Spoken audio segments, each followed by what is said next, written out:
बीकानेर पहुँच के मेरे को बहुत ही खुशी है। हमारा पूरा परिवार, हमारे पूरे परिजन बहुत ही चिंताजनक स्थिति में थे, क्योंकि परिवार की खुशी से बढ़ के कुछ नहीं होता। मैं खुद चार्टर्ड अकाउंटेंट हूँ, हमारे उधर प्रैक्टिसिंग फर्म है।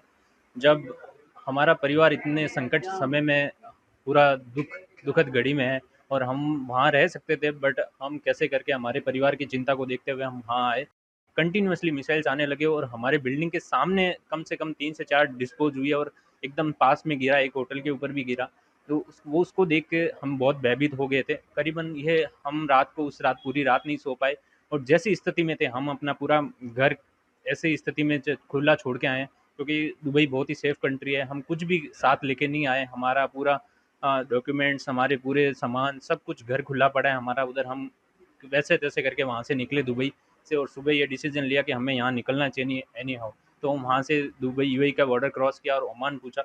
ओमान पहुँचते टाइम हमारे पास कुछ लोगों के पास, हमारे रवि भाई के पास वीज़ा नहीं था। हम वहाँ के रेजिडेंट हैं तो हमें वीज़ा ऑन अराइवल मिल जाता है, पर इनको नहीं मिला। पर भगवान का वो चमत्कार था कि हमें करीबन करीबन 12 घंटे बॉर्डर पे बैठाए रखा और यूएई के अधिकारियों ने और ओमान के अधिकारियों को बहुत धन्यवाद कि उन्होंने हमें सपोर्ट किया और वीज़ा प्रोवाइड किया और ओमान तक हमें सुरक्षित पहुँचाया। उसके बाद में हम ओमान से, मस्कट से हम गोवा पहुँचे, गोवा से दिल्ली से फ़्लाइट लेके हम बीकानेर पहुँचे।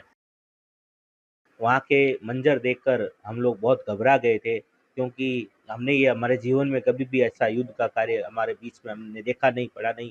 क्योंकि हमारे बिल्डिंग के ऊपर ही जस्ट मिसाइलों पे मिसाइल आ रही थी, आग के बारूद के गोले हमने निरंतर रात भर देखे। हम सब घबरा गए थे, सबके सब हम 6-7 साथी थे, सब घबरा गए। हमें चिंता हो गई, यहाँ भी परिवार वालों की कॉल पे कॉल आने लगे। हम लोगों ने डिसीजन किया कि यहाँ से तो हर हाल में निकलना होगा, कब फ्लाइट शुरू हो पता नहीं। हमने सीधा हमारा लगेज भी वहीं छोड़ दिया और केवल हैंड लगेज लिया, बैग। और ओमान जो एक दूसरा देश है, वहाँ पे एयरपोर्ट चालू था। हम केवल रिस्क के आधार पर भगवान के आशीर्वाद से रवाना हुए। हजारों लोग भारतीय, हजारों प्रवासी भारतीय वहाँ पे फंसे हुए हैं। राजस्थान के भी सैकड़ों लोग वहाँ निरंतर फंसे हुए हैं। लगभग हमारे एक साथी है राजा, उसने लगभग 200 लोगों को तो खुद अप्रोच करके, ट्रैवल कंपनी है वहाँ से, भारत अभी रेस्क्यू किया है। मतलब बता रहे हैं कंटिन्यू, मेरे पास भी सैकड़ों फोन आ रहे हैं कैसे निकले, तो हम रास्ता उनको सारा तरीका बता रहे हैं।